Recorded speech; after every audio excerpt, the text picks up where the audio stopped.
se o mar me submergir, a tua mão me traz à tona pra respirar e me faz andar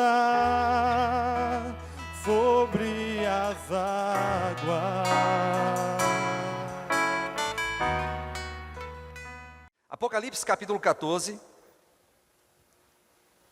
Vamos ler aqui o versículo 14, 15 e o versículo 16, tá bom? Olhei e eis uma nuvem branca, e sentado sobre a nuvem, um semelhante ao Filho do Homem, tendo na cabeça uma coroa de ouro, e na mão uma foice afiada. Outro anjo saiu do santuário, gritando em grande voz, para aquele que se acha sentado sobre a nuvem: toma a tua foice e ceifa, pois chegou a hora de ceifar, visto que a seara da terra já amadureceu. E aquele que estava sentado sobre a nuvem passou a sua foice sobre a terra, e a terra foi ceifada. Nós estamos já comentando a grande tribulação e queremos hoje concluir essa questão da grande tribulação na ótica do batismo no fogo. Os irmãos já entenderam, vocês já perceberam que a grande tribulação é a obra de Deus que já começou hoje em nós.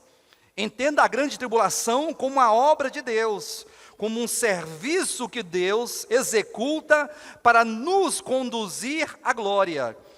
Deus está conduzindo muitos filhos à glória, e o caminho no qual Deus nos conduz é um caminho de redenção, é um caminho no qual se estabelece os princípios de Deus, a morte e a ressurreição. Diga comigo assim: morte e ressurreição. Diga: morte e ressurreição. Este é o princípio de Deus, são os fundamentos do Evangelho.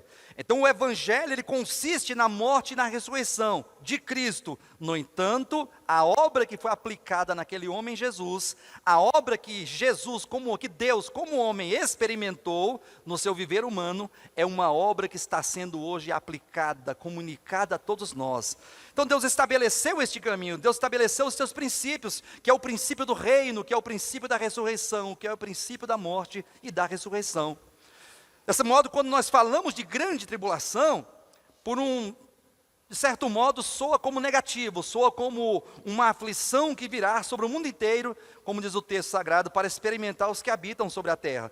No entanto, nós olhamos numa ótica diferente, como que é uma bênção de Deus para concluir a obra dele nos corações que foram escolhidos por Deus, que foram chamados por Deus, que creram no Evangelho e se tornaram filhos de Deus. Então Deus ele está trabalhando intensamente na sua obra para nos levar até o ponto mais alto do chamamento que Deus fez sobre as nossas vidas, que é o ponto da glorificação, que é o estágio final da salvação de Deus em nós. Nós estamos falando da grande tribulação nesta ótica, do batismo no fogo, que são adversidades que consistem em sofrimento, em adversidade, em provação, em muita angústia, as quais já começaram há muito tempo, porque nós, aqueles que creram, está proposto diante de nós. Aqui cabe uma reflexão, porque você que creu, você que é filho de Deus, você que é um cristão, você que um dia ouviu o Evangelho, creu na palavra, foi batizado, participa de um grupo, seja esse, seja outro grupo de cristão qualquer, não importa. Mas você que creu, saiba, Deus propôs uma carreira para você. Deus propôs uma carreira a todos nós, a carreira está proposta, o caminho está proposto, e hoje Deus está cumprindo em nós a sua vontade. Deus está nos conduzindo neste caminho de redenção, neste caminho de morte e ressurreição, morte para o velho homem, e ressurreição e vida para o novo homem. Saiba que a proposta de Deus, que foi aplicada em Jesus Cristo, é uma proposta que oferece ao velho homem morte. Esta é a mensagem da cruz, esta é a palavra da cruz. Eu tenho o meu velho homem, você tem o seu velho homem. Nós temos os nossos egos, as nossas almas, nossos corações, que na maioria das vezes se comporta contrariamente a Deus e se opondo a Deus. Sabia que os nossos corações, eles se opõem a Deus? E não somente se opõem à pessoa de Deus, mas à vontade de Deus, que é o desejo do coração de Deus, que é aonde Deus deseja chegar.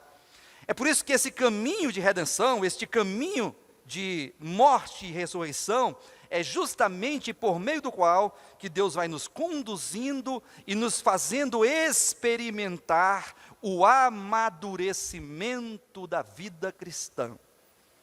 Eu usei essa palavra amadurecimento aqui nesse contexto, porque o texto que nós acabamos de ler, e vamos repetir daqui a pouco, é um texto que fala sobre a seara. Fala assim, ó, a seara já amadureceu. Então, já que a seara amadureceu, então pode ceifar, porque já está pronta para ser colhida. Olha, que seara é essa?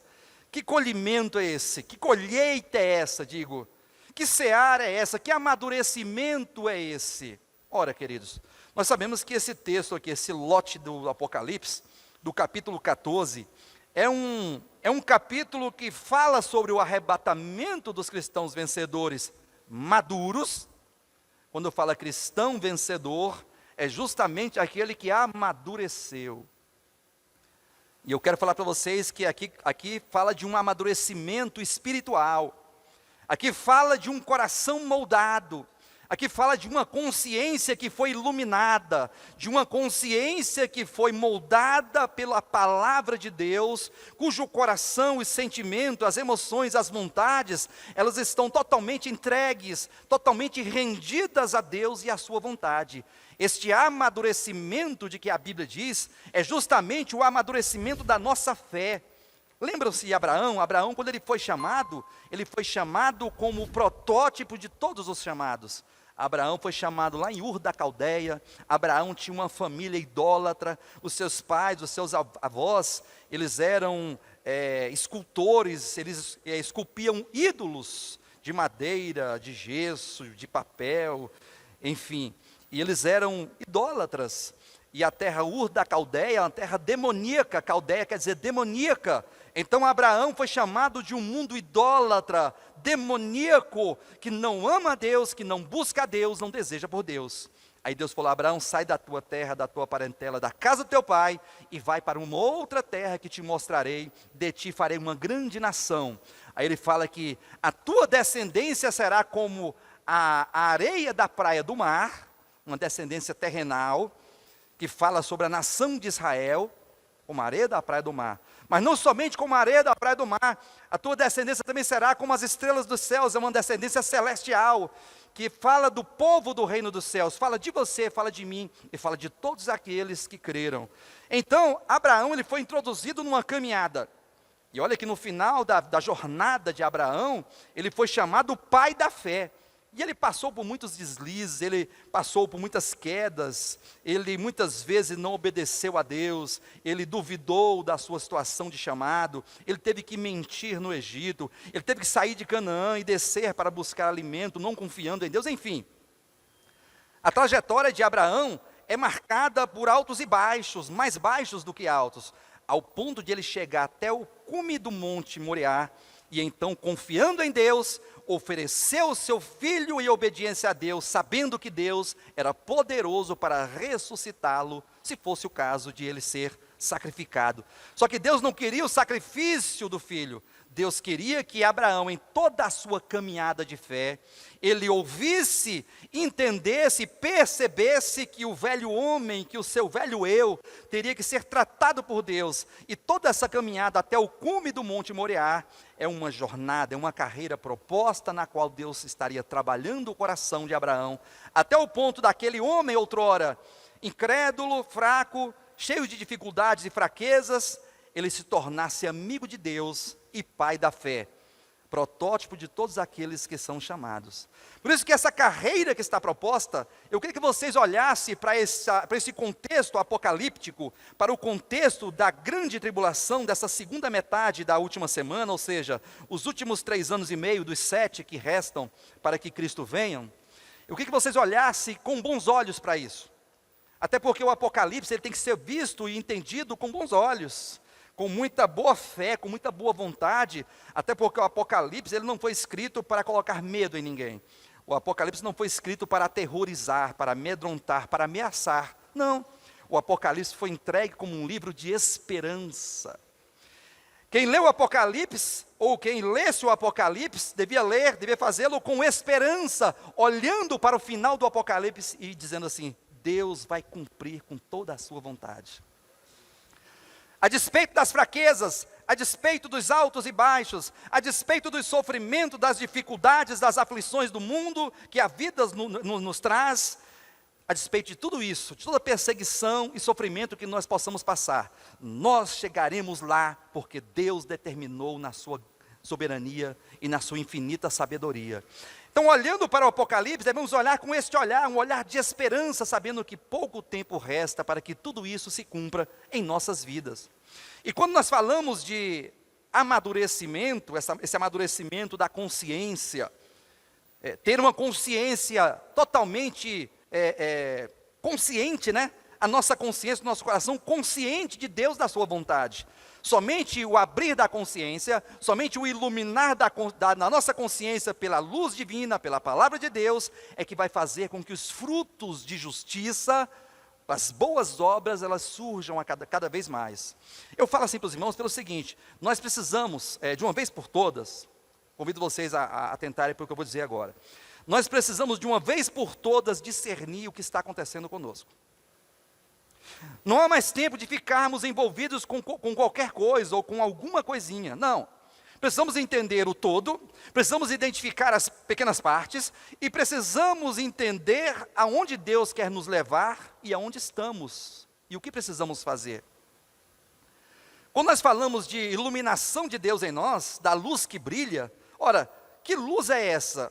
Deus é luz e nele não há treva nenhuma. Olha só a afirmação maior. Aqui é esta máxima do Evangelho, né? Deus é luz. Ponto. A queda é o afastamento de Deus.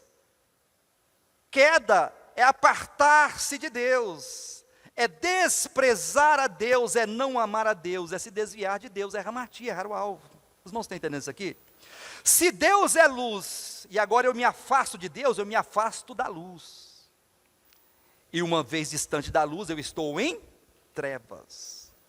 E agora, estando em trevas, isso aqui é pecado, isso aqui é trevas, ó. Eu estou em condição de pecado, eu estou em pecado. É uma condição, ainda que eu não faça nada de negativo, atenção, ainda que eu não cometa nada de negativo, mas a minha condição é uma condição sem Deus, é uma condição apartada de Deus, é uma condição de trevas. Agora, esta condição de trevas, atenção, vai fazer com que eu produza obra das trevas. Quem está entendendo, diga amém. Olha só como que o Evangelho ele é bem cadenciado, ele é claro. Então, aquele que está em trevas, ou seja, aquele que está sem Deus, ausente de Deus, apartado de Deus, distante de Deus, ele agora vai produzir obra das trevas. E não faltam nomes que estão elencados aqui no Novo Testamento, sobretudo ali em Gálatas capítulo 5, a partir do versículo 18, que vai falar das obras das trevas.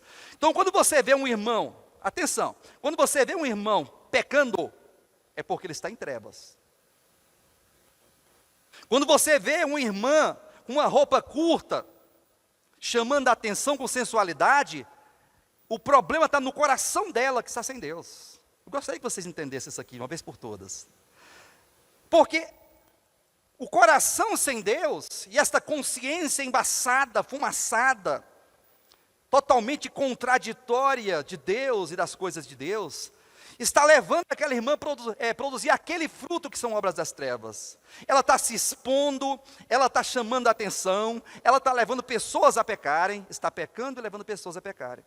Quando vocês passarem na casa de alguém, numa festa, num barzinho, e ver um irmão bebendo, enchendo a cara, e dando vexame, com bebedeira, e o irmão que pega e fica olhando para a mulher do outro, e o irmão que é glutão, que come, nunca acaba, que falta morrer de comer, e quanto mais dá vontade de morrer, dá vontade de comer, e quando dá vontade de comer, dá vontade de morrer, e quando dá vontade de morrer, dá vontade de comer. Glutão. E aquele que é avarento, que não olha para o pobre, para o miserável, aquele que não se preocupa com ninguém, só se preocupa com o seu umbigo, com as suas coisas, egoísta. Aquele que é fofoqueiro, fofoqueira, fala mal dos outros. Aquele que compra e não paga. Tudo isso são obras das trevas. Produto de um coração sem Deus, um coração em trevas. Entenda isso aqui.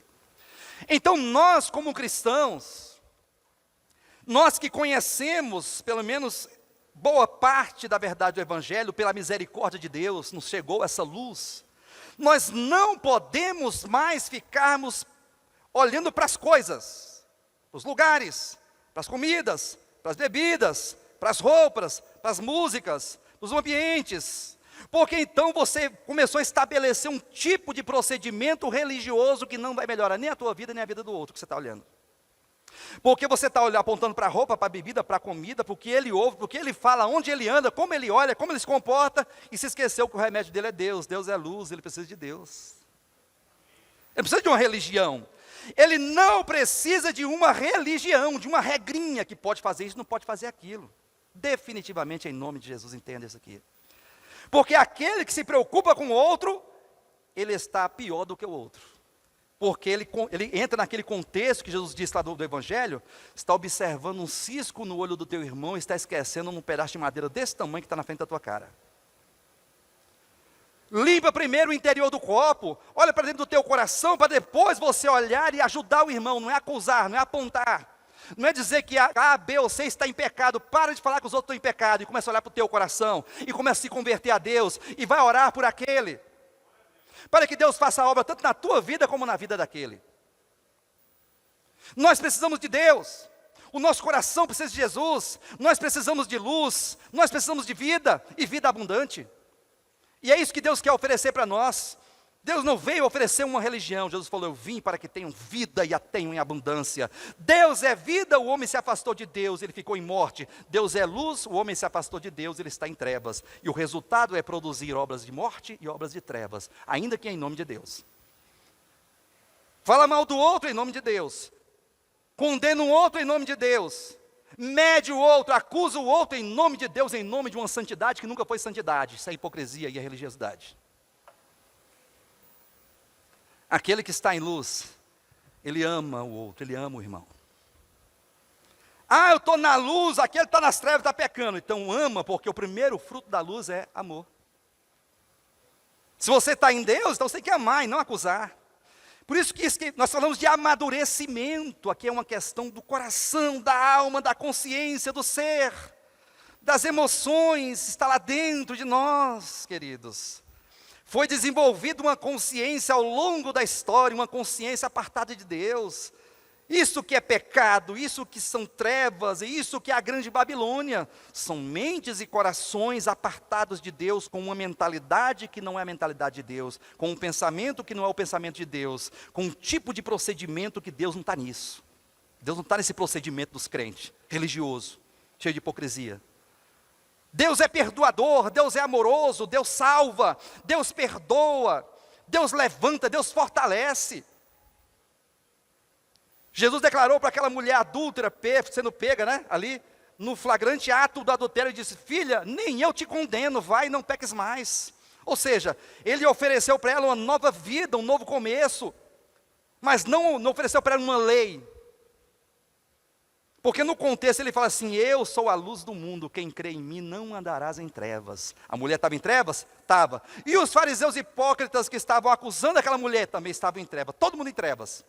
Aí ele fala, eu sou a luz do mundo, quem crê não andará em trevas, pelo contrário terá a luz da vida.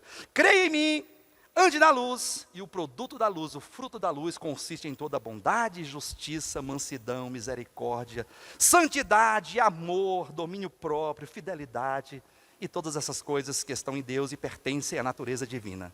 Quem está entendendo, diga amém. Por isso, quando eu falo aqui no versículo 14, eu queria ler com os irmãos de novo, para entrar nesse contexto aqui.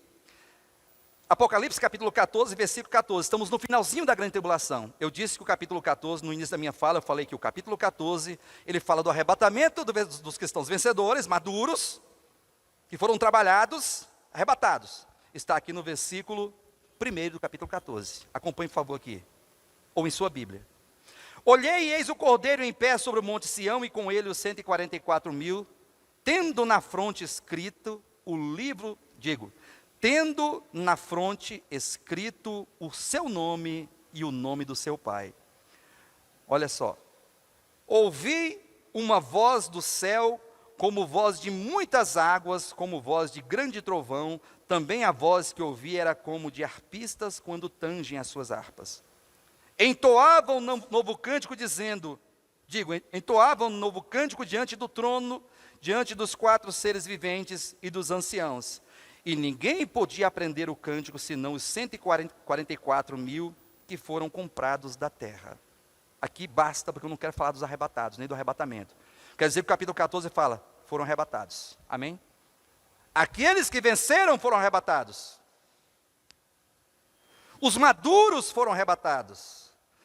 Os que foram servos de Cristo foram arrebatados. Os seguidores do Cordeiro estavam diante do trono. Porque agora vai começar a grande tribulação. Olha o versículo 13. Então ouvi uma voz do céu dizendo, escreve, bem-aventurados mortos que desde agora morrem no Senhor. Olha só. Está falando daqueles que vão morrer na grande tribulação. E ele fala, feliz desses. Por quê? Porque morrer na grande tribulação é uma bênção de Deus para os cristãos. Para os que não morreram hoje, para os que não foram batizados hoje, para os que não experimentaram a vida de redenção, que é morte e ressurreição, então agora eles terão a oportunidade na grande tribulação. E o texto diz, eles são bem-aventurados, bem-aventurados mortos que desde agora morrem no Senhor. Sim, diz o Espírito, para que descansem das suas fadigas, porque vai ser muita fadiga, vai ser muito sofrimento. Pois as suas obras os acompanham. Aí o versículo 14 diz, olhei, aqui agora damos um salto, tá? O versículo 13 é o início da grande tribulação, o versículo 14 é o final da grande tribulação. Porque diz assim, olhei, e eis uma nuvem branca, e sentado sobre a nuvem um semelhante ao Filho do Homem, tendo na cabeça uma coroa de ouro e na mão uma foice afiada. Por que ele está sentado numa nuvem? Porque aqui é o tribunal de Cristo.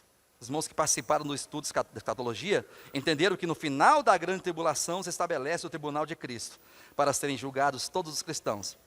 O tribunal de Cristo, que está ali previsto em 2 Coríntios capítulo 5, versículo 10, fala do bema de Cristo, tribunal familiar, no qual o pai, ele julga todos os filhos. Quando diz, ele estava sentado sobre uma nuvem, tendo uma coroa de ouro na cabeça, ele está aqui mostrando Cristo assentado no seu trono, julgando todos os cristãos.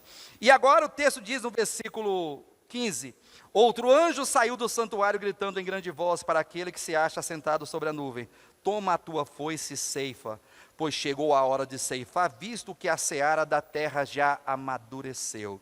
Diga assim, a seara da terra já amadureceu. Mateus capítulo 13, os irmãos já ouviram essas mensagens, lá na série de mensagens, os mistérios do reino dos céus.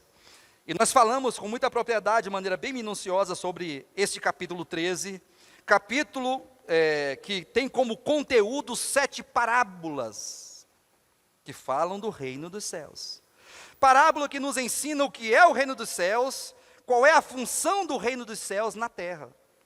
E aqui no versículo 19 diz assim, a todos que ouvem a palavra do reino e não a compreendem, vem o maligno e arrebata o que lhes foi semeado no coração. Bom, o que é, então, o estabelecimento do reino dos céus nesse sentido? Ora, o estabelecimento do reino dos céus é quando a palavra do reino é semeada no coração. Que é a palavra do próprio Cristo, do próprio Deus, como reino dos céus. Deus é o reino, você ouviu a palavra de Deus, você ouviu sobre Cristo, você ouviu sobre a obra de Cristo, e então ouvindo essa palavra, você acreditou, você creu nessa palavra pela fé, e então a palavra do reino foi semeada no seu coração. Amém? Aqui no versículo 24, o reino dos céus é semelhante a um homem que semeou boa semente no seu campo. Versículo 26. E quando a erva cresceu e produziu fruto, apareceu também o joio. Vamos por partes para vocês entenderem a questão do amadurecimento. Deus, quando Ele olha para a sua igreja na terra, para os seus escolhidos, para os seus chamados, para os redimidos, Ele vê uma grande lavoura, no sentido espiritual da palavra, porque fala de vida. Fala de uma questão orgânica de vida. Até porque a vida cristã é uma questão de vida. Nós em Deus, Deus em nós. O mesmo Espírito que está em mim está dentro de você, está dentro de todos os que creram, nos formando ou formando todos nós um corpo para Deus, um reino para Deus, uma casa espiritual.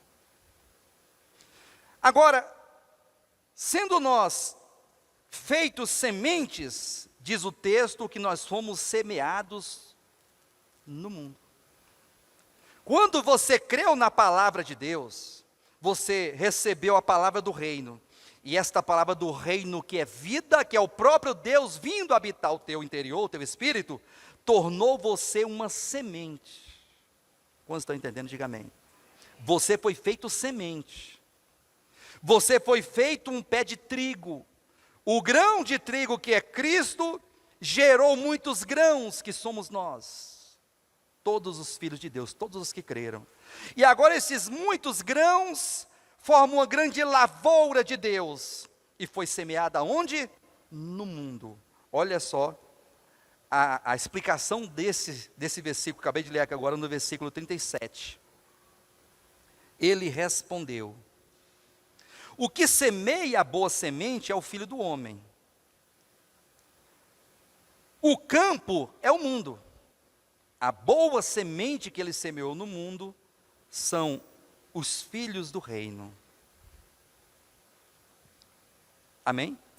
Nós somos boas sementes, nós que somos filhos do reino, somos boas sementes semeadas neste mundo. Ele nos semeou. Agora eu faço uma pergunta para vocês. Aquele que semeia, vamos aqui agora nos referir à questão da agricultura, né? O agricultor, o homem do campo. Quando ele semeia uma semente, ele está esperando o quê? Ele espera o quê? Espera que seja desenvolvida naturalmente aquela semente, que ela germine, que ela cresça, que ela floresça e que ela dê fruto. Aquele que semeia está preocupado com o resultado do seu trabalho, que é o fruto. Assim também é com Deus. Quando Deus nos semeou no mundo como uma lavoura, como o reino dos céus, como filhos do reino, como igreja de Jesus Cristo, Ele espera que nós germinemos, já aconteceu. Ele espera que nós cresçamos e que nós frutifiquemos para Ele. Se eu me tornei semente, se você se tornou semente pela palavra do reino, que é o próprio Cristo semeado em nós,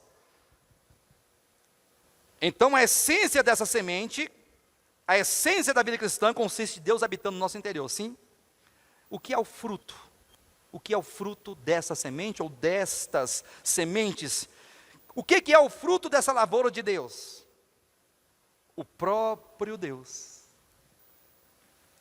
Deus é o fruto que nós temos que produzir, não é nada de nós, não é nada pessoal, não é nada particular, não é nada da religião dos homens, não é nada da teologia convencional dos homens, não é nada de lei, de normas, de rituais vazios, humanos, caídos e destituídos de Deus, não é nada disso. O frutificar do reino é o frutificar de Deus. Por isso que aquele que está em Deus, ele está na luz, e estando na luz, ele vai produzir obras da luz. Só que agora, para produzir fruto, tem que amadurecer. Quem já viu um pezinho uma semente plantada, aí com uma semana ela germina, brota ali, aí aquele pendãozinho desse tamanhozinho, que é assim, esmagado por um fruto maduro. Ele é desse tamanhozinho, ele é tenro. E ele acabou de germinar, começou a vida agora. Já está esmagado por um fruto maduro desse tamanho, manga. É possível acontecer isso? Não é possível. Porque a vida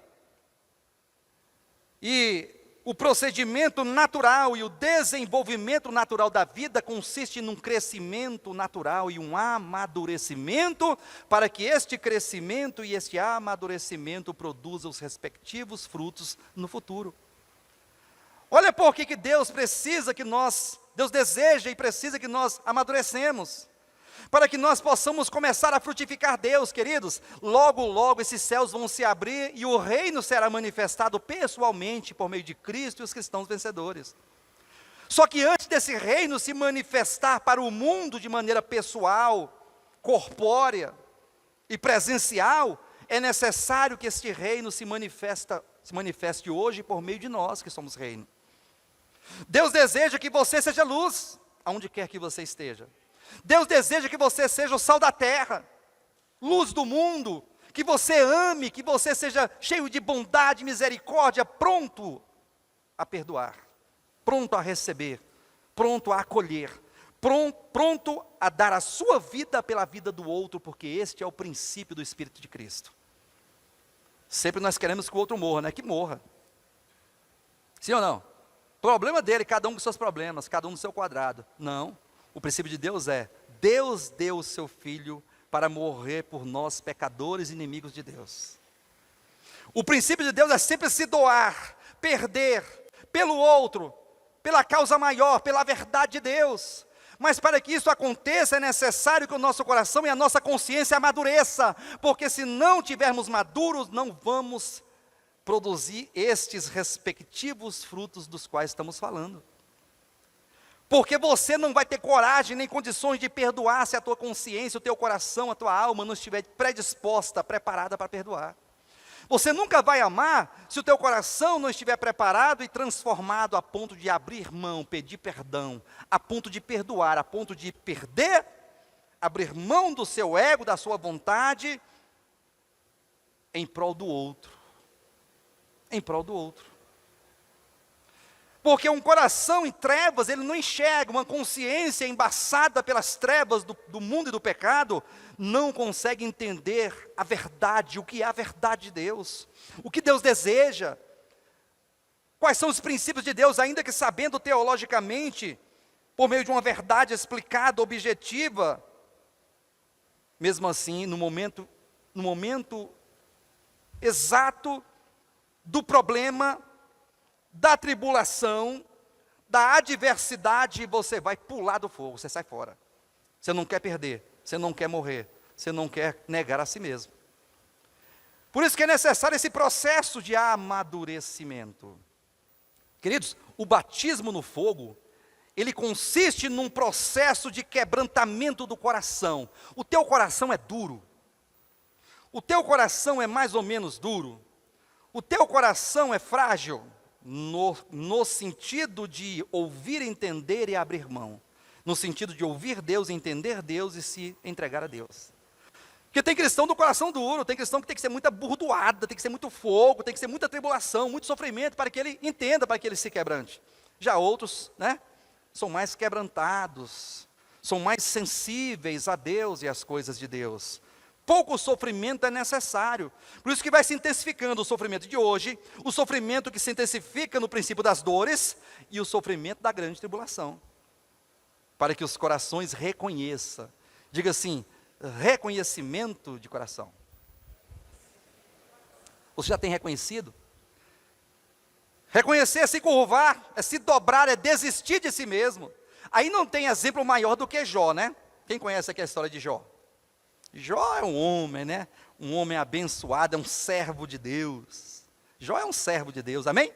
Amém ou não? Jó é um servo de Deus, assim como todos os profetas do Antigo Testamento, assim como João Batista, assim como os apóstolos, assim como os irmãos, todos são servos de Deus. Você é um servo de Deus. E agora os cristãos, eles querem ser Jó, né? Ah, eu quero ser igual a Jó, eu quero ser que nem Jó, o objetivo dele é ser Jó. Aí eu falo o seguinte, não se preocupa não, porque você é Jó. Por quê? Porque Jó é tido por meio dos cristãos como o cara, como o homem de Deus, como o homem perfeito. E eu quero dizer para você que é o contrário. Jó é a figura de um homem de coração duro, que resiste a Deus, que luta contra Deus. E é necessário passar pelo fogo da aflição, pela grande tribulação, ou por uma grande tribulação, para quebrantar o seu coração. Vou ler alguns textos para que vocês entendam quem é Jó. Estava Deus fazendo uma das suas reuniões administrativas, universais, celestiais, né? E aí, numa dessas reuniões, apareceram todos os príncipes dos mundos. dos mundos não caídos, seres que foram colocados com uma autoridade. Aí diz o texto que veio também quem? Satanás no meio desta reunião, porque ele é príncipe deste mundo. E aí estando ali, Deus fala assim, ô Satanás, e aí? Tudo certo, Altíssimo? Tudo bem. De onde tu vens? Aí eu venho de passear a terra, rodear por ela. Estou ali, estou andando para lá e para cá. Você percebeu, meu servo Jó? Veja que Deus não quer fazer, não tem nada a ver com Satanás aqui nesse texto. Deus só instiga, Deus só chama a atenção de Satanás, porque Satanás, os demônios e os homens serão instrumentos de Deus para tratar com Jó, a partir do capítulo 3. Capítulo 1, capítulo 2, é Deus instigando Satanás para que ele se torne um instrumento do Altíssimo para tocar Jó. É lógico que eu vi o teu servo Jó lá na terra, né? E ele é homem justo, íntegro, que se desvia do mal, é um homem temente a Deus, mas também tu tens enchido ele de bens, uma família linda, filhos maravilhosos, muitos servos, ele é abençoado, ele é próspero, ele tem saúde, ele é respeitado, é lógico que ele vai te servir. Satanás, como acusador, estava acusando Deus de pagar propina para Jó, para que Jó o servisse. Ele te serve porque tu dá tudo de bom para ele. Aí Deus falou assim, isso aí não é o problema não, vai lá e tira tudo dele, tudo. Tudo. Pode tirar os bois, as ovelhas, os camelos, os servos e os filhos, acaba com tudo. Aí ele foi lá, num só dia veio, os irmãos conhecem a história, acabou tudo, a casa caiu, matou os filhos, aí veio os inimigos, invadiram a terra, matou os servos, enfim. Voltou Satanás até a presença de Deus e disse, e aí, murmurou? É lógico, né? Pele por pele que dará o homem pela sua vida. Ele tem saúde, enquanto tiver saúde ainda está bom. Vai lá e toca na saúde dele, tira a saúde dele. Só não tira a vida. Pode ir lá e deixa ele na lama, leproso, todo cheio de pereba, de ferida. Foi lá e fez isso. A partir do capítulo 2, quando Jó estava num caos, em uma grande tribulação, em uma aflição, quando Jó foi inserido dentro do batismo do fogo, para que Deus tratasse com seu coração, aí Jó começou a falar a partir do capítulo 3. A primeira coisa que ele falou no capítulo 3, e o versículo 1 foi assim, dito isto, passou Jó a falar e a amaldiçoar o dia do seu nascimento. Começou aqui.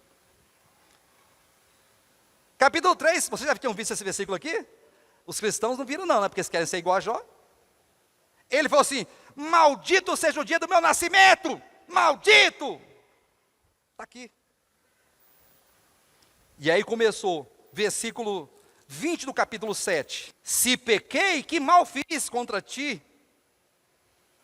Que mal fiz a ti, ó espreitador dos homens?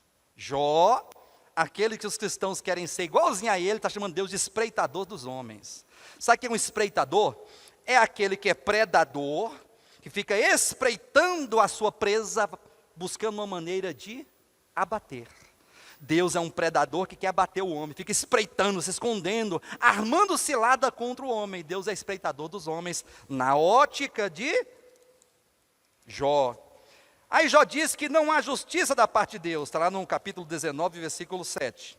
Eis que clamo, violência, mas não sou ouvido. Jó grita, violência contra mim, e não sou ouvido.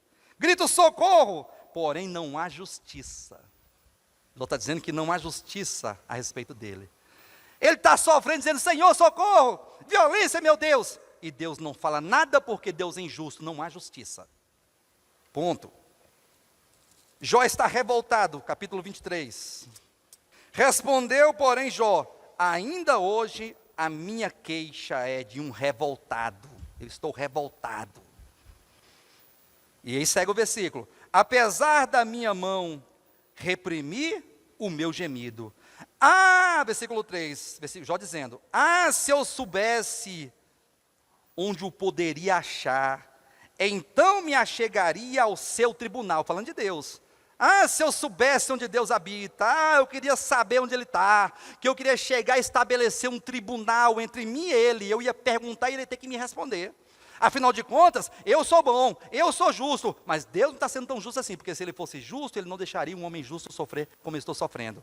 Por isso eu queria saber onde Ele está, para que eu possa estabelecer um tribunal entre eu e Deus. Ó, já está falando. Capítulo 27, versículo 6. A minha justiça me apegarei. Eu vou me apegar à minha justiça, já está falando. E não alargarei, não me reprova a minha consciência. Já falou assim, a minha consciência não me reprova. Eu vou me apegar à minha justiça. E se eu encontrasse Deus, eu estabelecer um tribunal e Ele ter que me responder e fazer umas perguntas básicas. E se Ele é Deus, e Ele é muito injusto, porque se Ele fosse justo, eu não estaria sofrendo aqui. Eu me apego à minha justiça. Aí eu falo para Jó, você já leu o que está escrito em Isaías 66? Isaías 66 diz que as nossas melhores justiças são trapo de imundícia. São como um absorvente usado. Vocês que são irmãs, que têm um período menstrual todo mês, aquele absorvente usado é a melhor da minha justiça, da tua justiça, da justiça de Jó, digo, e da justiça de todos os cristãos.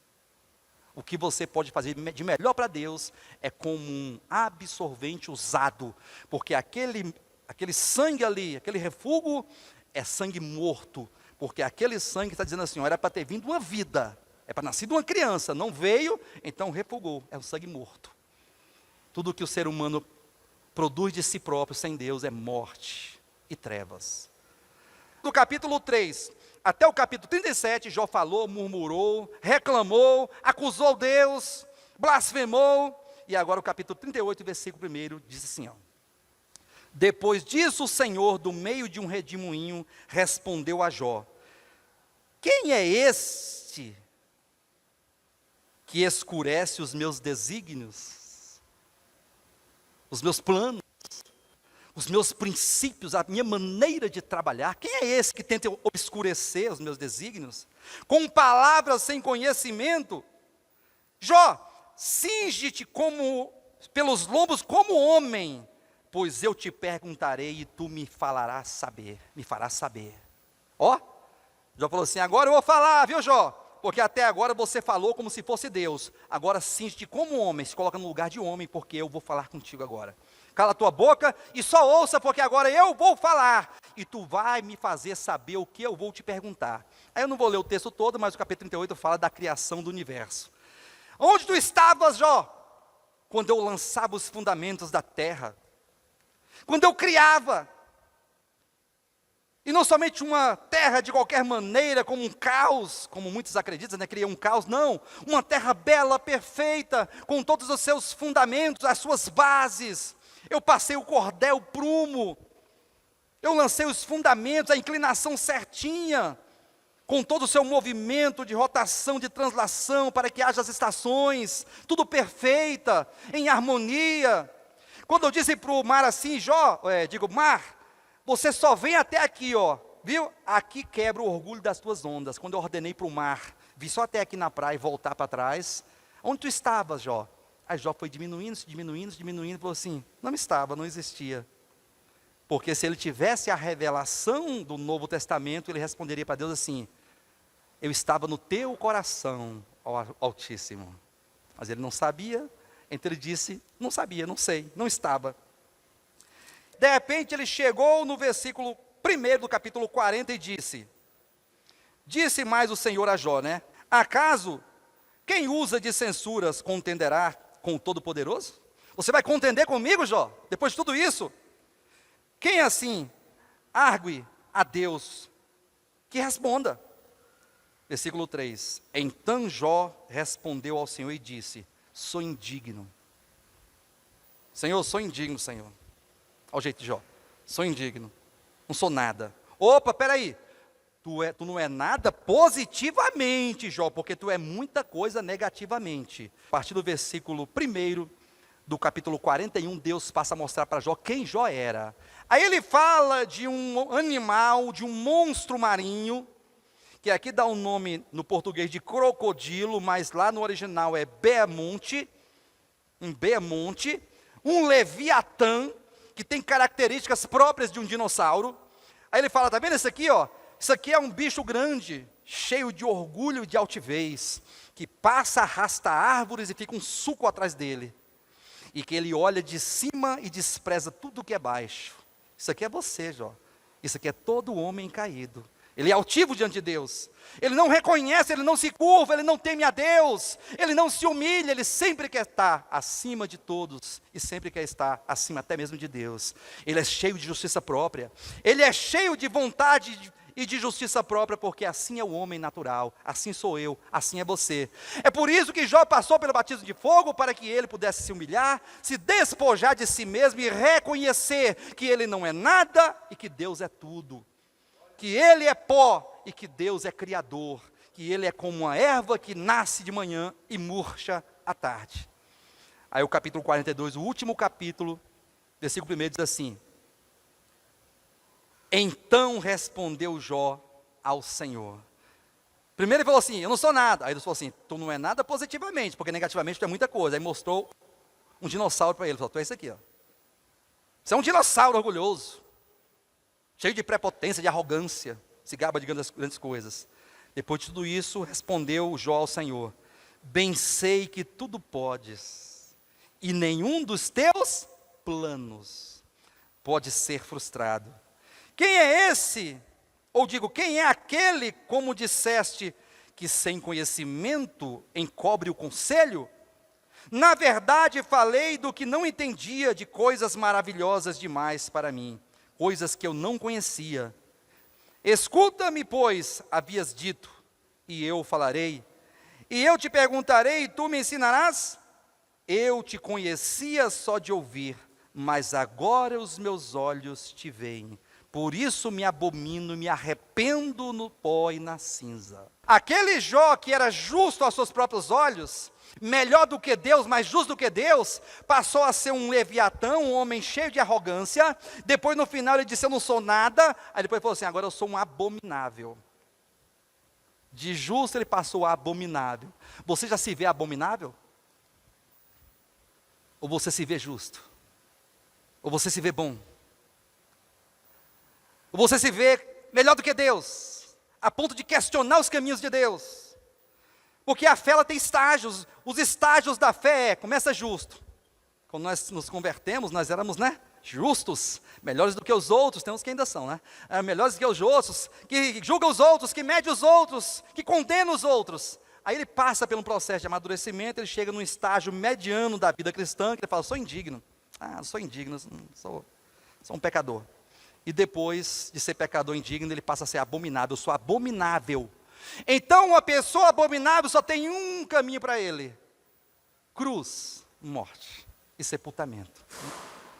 Aqui jaz o Behemonte, aqui jaz o Leviatã, aqui jaz um homem abominável, aqui jaz o velho homem, porque 3 dias depois sairá dali o novo homem, Cristo Jesus, em glória. Amém?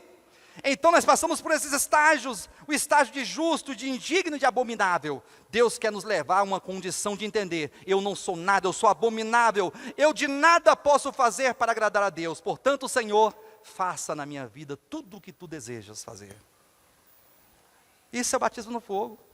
Jó é o protótipo de um cristão, de um servo de Deus que experimentou o batismo no fogo e que foi levado a um processo de morte e no final de ressurreição, para dizer no final, eu te conhecia, Senhor, de ouvir falar, agora os meus olhos te veem. Por isso me abomino no pó e na cinza, bendito seja o nome do Senhor.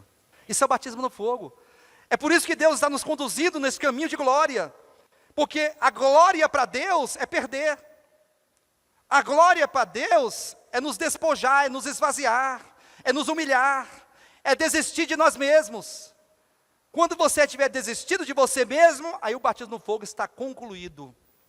Aí o batismo no fogo encontrou razão na tua vida, encontrou sentido na tua vida, porque o batismo no fogo nos leva ao arrependimento e ao desistir de nós mesmos. Por isso que lá em Apocalipse, no capítulo 14, versículo 14, Olhei e eis uma nuvem branca, e sentado sobre a nuvem um semelhante ao Filho do Homem, tendo na cabeça uma coroa de ouro e na mão uma foice afiada. Outro anjo saiu do santuário gritando em grande voz para aquele que se achava sentado sobre a nuvem: toma a tua foice e ceifa, porque chegou a hora de ceifar, visto que a seara da terra já amadureceu. Amadureceu no fogo da grande tribulação. Passou pelo quebrantamento, reconheceu que não é nada e que carece de Deus. Capítulo 15, versículo 1, diz assim: vi no céu outro sinal grande e admirável, 7 anjos tendo os últimos 7 flagelos, com estes se consumou a cólera de Deus. Versículo 2, vi como um mar de vidro mesclado de fogo. Olha só, depois que ceifou a terra, que a seara madura foi ceifada para o tribunal de Cristo, aí olha só o que João viu no versículo 2, vi como um mar de vidro mesclado de fogo, e os vencedores da besta, da sua imagem e do número do seu nome, que se achavam em pé no mar de vidro, tendo harpas de Deus, e entoavam o cântico de Moisés, servo de Deus, e o cântico do Cordeiro. João viu, no final da grande tribulação, quando Deus ceifou todos os cristãos que ficaram na grande tribulação, que passaram pelo fogo, que reconheceram que foram redimidos de toda a sua dureza de coração, ele viu todos esses em pé sobre um mar de vidro mesclado de fogo, ó, passaram pelo fogo, estavam sobre o fogo. E diz que esses estavam com harpas nas mãos, entoavam um novo cântico dizendo, entoavam um novo cântico, o cântico de Moisés e o cântico do Cordeiro. Ora, o que é o cântico do Moisés? Senão o cântico da vitória, né? Lembra quando Moisés tirou o povo do Egito? E depois que passou pelo Mar Vermelho, entrou em terra firme, diz que eles cantaram e celebraram a Deus, Miriam dançou, né? Não lembra essa parte? Então o cântico de Moisés é o cântico da vitória. Eles venceram a besta, são vitoriosos, porém vencedores tardios. E o cântico do Cordeiro, porque o cântico do Cordeiro é o cântico do lamento, é o cântico da dor, é o cântico do sofrimento, é o cântico da aflição. Porque o Cordeiro, ele sai para a morte, ele vai para a morte. Eles foram vencedores, eles venceram, porém, no caminho do Cordeiro, no caminho da morte e da ressurreição.